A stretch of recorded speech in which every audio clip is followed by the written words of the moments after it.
अस्सलाम वालेकुम। मैं अपनी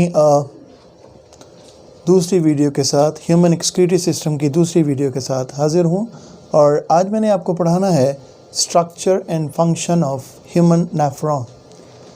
फ़र्स्ट ऑफ़ ऑल हमने लास्ट वीडियो में पढ़ा भी था और अभी भी आपको बता देते हैं कि नेफ्रॉन क्या होता है। ये एक स्ट्रक्चरल एंड फंक्शनल यूनिट है किसका, ह्यूमन किडनी का। हम कहते हैं कि ये स्ट्रक्चरल एंड फंक्शनल यूनिट है ह्यूमन किडनी का। अब अगर हम नेफ्रॉन को स्ट्रक्चरली देखें तो स्ट्रक्चरली नेफ्रॉन के अंदर दो पार्ट्स होंगे। ये जो पोर्शन नज़र आ रहा है आपको, this is called renal corpuscles and this portion is called as renal tubules. Renal corpuscles में आप अगर पहला पार्ट देखें तो ये है आपका ग्लोमेरुलस।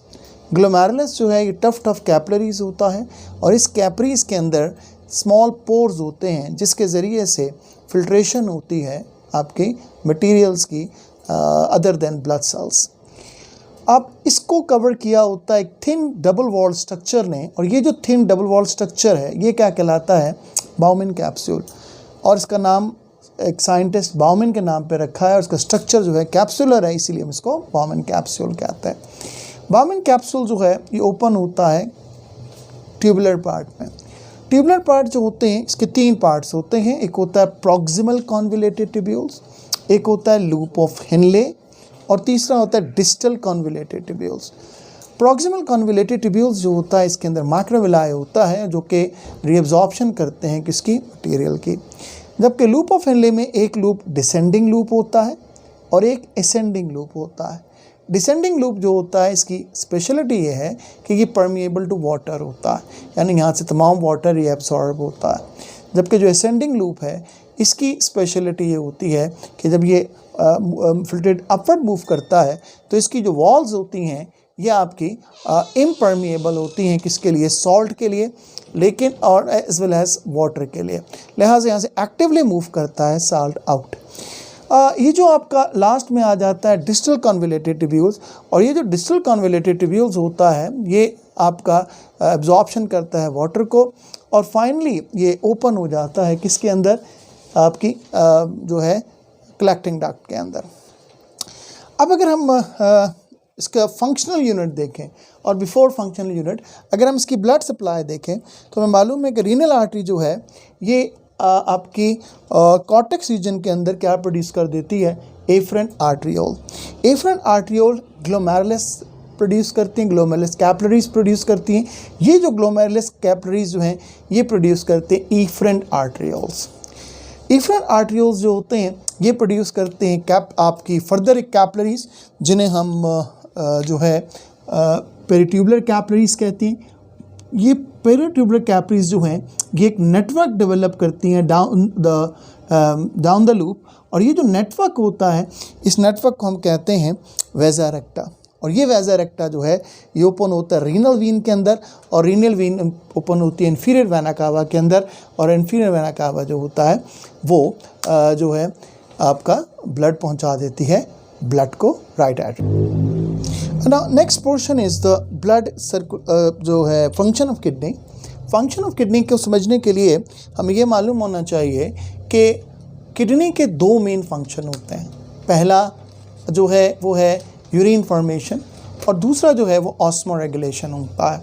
यूरिन फॉर्मेशन इसका मेन फंक्शन होता है, ऑस्मो रेगुलेशन यानी कि maintenance of water and salt इसका जो है आपसे कह लेंगे वो भी फंक्शन है, लेकिन एक एसेसरी फंक्शन उसे कह लें। अब फॉर्मेशन ऑफ यूरिन जो है वो इसके 3 स्टेप में होती है। फर्स्ट स्टेप जो है वो है ग्लोमेरुलस फिल्ट्रेशन जो यहाँ होगा। सेकेंड स्टेप सिलेक्टिव रीअब्जॉर्प्शन यहाँ होगा। थर्ड स्टेप ट्यूबुलर सिक्रीशन वो इनसाइड द ट्यूब्यूल्स होगा। यानी हम कह सकते हैं कि इसका एक जो पहला स्टेप होता है वो आपके रीनल कार्पसल्स में होता है, सेकंड रीनल ट्यूब्यूल्स में होता है, और third inside the renal tubules होता है। तो फर्स्ट पोर्शन जो है इसमें आपका फिल्ट्रेट है। तो फिल्ट्रेट जो आपका फिल्ट्रेशन जो है इसमें होगा क्या कि हमें मालूम है कि हमारा एक कॉमन एक्सपीरियंस है कि जब भी हम कभी पानी दे रहे हों आपके गार्डन के अंदर तो गार्डन होज पे अगर आप अपना अंगूठा रख दें तो पानी प्रेशर से आगे की तरफ जाता है। अब वो प्रेशर क्यों जनरेट होता है? बिकॉज आप डायमीटर कम कर देते हो। जब भी डायमीटर कम होगा प्रेशर जनरेट होगा। इसी तरीके से जब ब्लड मूव कर रहा होता है आर्टरी से आर्ट्रियोल में, तो there is a constant decrease in the diameter of the vessels. इसका डायमीटर इससे ज़्यादा है, इसका डायमीटर इससे ज़्यादा है।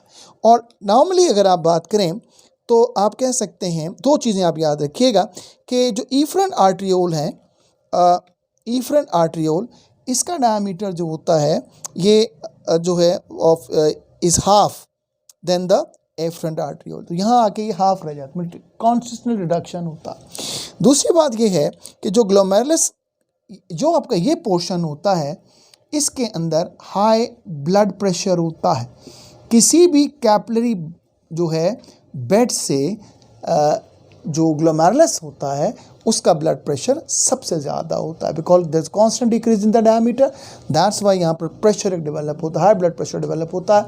और ये हाई ब्लड प्रेशर पूरी बॉडी में कहीं भी कैपिलरी बेड में नहीं है। अब होगा क्या, जब ब्लड प्रेशर डेवलप होगा तो मैंने पहले भी बताया कि इनके अंदर पोर्स होंगे, लिहाजा जो चीज़ छोटी होगी इन पोर्स से वो बाहर आ जाएगी और जो चीज़ बड़ी होगी वो अंदर आ जाएगी। अब क्या चीज़ बड़ी है जो अंदर आ जाती है? तो लार्ज प्रोटीन्स हैं वो अंदर आ जाती हैं, प्लेटलेट्स अंदर आ जाते हैं, आपके WBCs RBCs अंदर आ जाते हैं। सो आपके जो ब्लड सेल्स हैं वो अंदर आ जाते हैं। रिमेनिंग प्लाज्मा जो होता है वो फिल्टर होकर आपके बाउमेन कैप्सूल में आता है। इसीलिए इसको, क्योंकि ये पहला पार्ट जो है वो बाउमेन कैप्सूल में आता है, इसीलिए हम इसको क्या कहते हैं? Bowmen filtrate. इस बाउमेन फिल्ट्रेट की कंपोजिशन ब्लड से इसलिए डिफरेंट है कि इसके अंदर ब्लड सेल्स नहीं होते, बाकी रिमेनिंग इसका जो है वो तकरीबन ब्लड से रिजेंबल करता है। अब जब फिल्ट्रेशन हो जाती है, कंप्लीट हो जाती है, तो ये मूव करता है toward the proximal convoluted tubules. Proximal convoluted tubules के अंदर there are small microvilli which absorb help in the absorption, यानी एब्जॉर्प्शन ऑफ यूजफुल मटेरियल होती है। यहाँ पर यूजफुल मटेरियल में आपका ग्लूकोज है, अमाइनो एसिड है, वाइटामिन है, वाटर है, सॉल्ट्स हैं, ठीक है, इंपॉर्टेंट सॉल्ट्स। और कौन से प्रोसेसेस इन्वॉल्व होंगे? Diffusion, osmosis and active transport. ये तमाम चीज़ें एब्जॉर्ब होकर कहाँ आ जाएंगी? पेरीट्यूबुलर कैपिलरीज के अंदर आ जाएंगी। जब ये पेरीट्यूबुलर कैपिलरीज के अंदर आ जाएंगी तो अब क्या होगा? ये फिल्ट्रेट मूव करेगा डाउनवर्ड, नीचे की तरफ मूव करेगा। जब ये डाउनवर्ड मूव करेगा या नीचे की तरफ मूव करेगा तो एक बात याद रखिएगा, मैंने पहले भी कहा कि ये जो इसका अब जो निचला पोर्शन होता है ये आपका परमेएबल होता है वाटर के लिए, लिहाजा वाटर कॉन्स्टेंटली मूव करेगा बाहर की तरफ और पेरीट्यूबुलर कैपिलरीज में आता रहेगा। और जब ये असेंडिंग लूप में आएगा, तो असेंडिंग लूप में आपको मालूम है कि इसकी वॉल में एक एक्टिव प्रोटीन होती है। वो एक्टिव प्रोटीन जो एक्टिव ट्रांसपोर्ट के ज़रिए से सॉल्ट को बाहर निकालेगी, और जब सॉल्ट बाहर जाएगा तो ये जब यहाँ पर पहुँचेगा तो आपका जो है डिस्टल कन्वोल्यूटेड ट्यूब्यूल्स के अंदर, तो इसकी शक्ल जो है, इसकी कंपोजिशन यूरिन जैसी हो जाएगी। Now it becomes urine. जब ये यूरिन बन जाएगा तो याद रखिएगा कि ये मूव करेगा कहाँ पर? आपके कलेक्टिंग डक्ट पे। और कलेक्टिंग डक्ट कहाँ ओपन होती है? दे open in the renal pelvis. So last portion जो है वो उसमें आपका आ जाता है ट्यूबुलर सिक्रीशन। और ट्यूबुलर सिक्रीशंस में क्या होता है कि जो इनसाइड द ट्यूब्यूल्स आपके अमोनियम और हाइड्रोजन आयन रिलीज़ होते हैं। इन का काम सिर्फ ये होता है कि फिल्ट्रेट की पीएच को 4 से 7.5 के दरमियान रखना, यानी इससे 4 और 7.5 से अगर 4 से कम हो जाए, 7 से ज़्यादा आ जाए तो दोनों ट्यूब्यूल्स के लिए जो है वो डेंजरस होती हैं। That's why they maintain the level between 4 to 7.5। और दैट्स वाई ये ट्यूब्यूल्स जो होती हैं ये कि डेलिकेसी मेंटेन रहती है। अब जब यूरिन आपका जमा हो जाता है कहाँ? रीनल पेल्विस के अंदर, तो हमने पढ़ा था कि फिर वो यूरेटर में आता है, फिर यूरिनरी ब्लैडर पे, और फिर यूरेटर से रिलीज़ हो जाता है।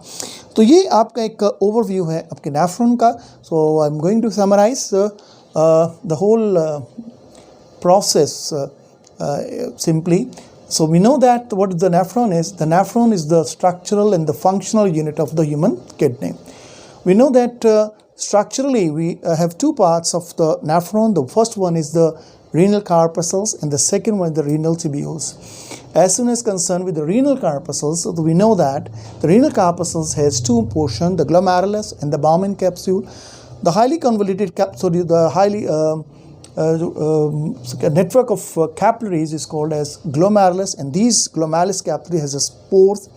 And the other specific feature of these capillaries that it has a highest blood pressure than any other capillary bed in the body.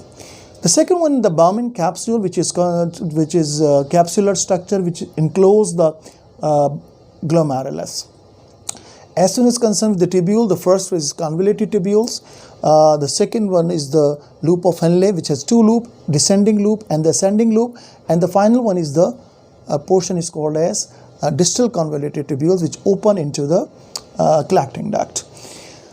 Now, the blood supply, we know that the renal arteries supply the blood to the kidney, and at the cortical region, it divides and produces artery which calls afferent arterioles, and these afferent arterioles produce capillary bed which is called glomerulus. Glomerulus joins to form an efferent arterioles. So you should keep in your mind this is a specific feature in your body that the capillaries are going to form arterioles again. What in the normal situation, what happens that these arteries produce venule, but here venules are not produced, but another arteriole type of arteriole produced, which is called as efferent arterioles, right? So these efferent arterioles open into the peritubular capillaries, and these capillaries go downward with the loop of Henle and form a structure, net-like structure called vasa recta. And this vasa recta open in the renal vein, and the renal vein open into the inferior vena cava, and finally inferior vena cava open into the right atrium of the heart. Now, as soon as concerned with the function of the kidney, we know that due to the continuous decrease in the diameter, a pressure is developed in the glomerulus capillaries, and all the plasma comes out due to their small size, and the large size proteins and the platelets and the RBCs remain inside the glomerulus capillaries. So this filtrate is accumulated in the Bowman capsule, and when it is accumulated in the Bowman capsule, it's called Bowman filtrate. The Bowman filtrate, the Bowman wall are freely permeable to everything. That's why it moved toward the proximal convoluted tubules. Here the useful substances like glucose, amino acid, and vitamins, enzymes, all are reabsorbed with the help of microvilli. Now when it goes downward in the descending loop, absorption of water takes place. When it goes upward in the ascending loop, the active protein helps in the absorption of salts. When it reaches to the distal convoluted tubules, it acquires the shape of the urine, and the urine goes into the collecting duct, and the collecting duct open into the renal pelvis. So keep in your mind that the pH of the substance should be maintained, and this pH of filtrate is maintained by the release of ammonium ion and the hydrogen ion, and this keep the level between 4.6 to 7.5. Below 4 and above 7.5 is highly toxic to the delicate capillaries, the delicate walls of the nephron. This is all about of the nephron. Hope you will understand, and for further keep watching IGS and give your positive feedback, and तब तक के लिए अल्लाह हाफिज़, खुश रहिए. Thank you. अस्सलाम वालेकुम रहमतुल्लाह.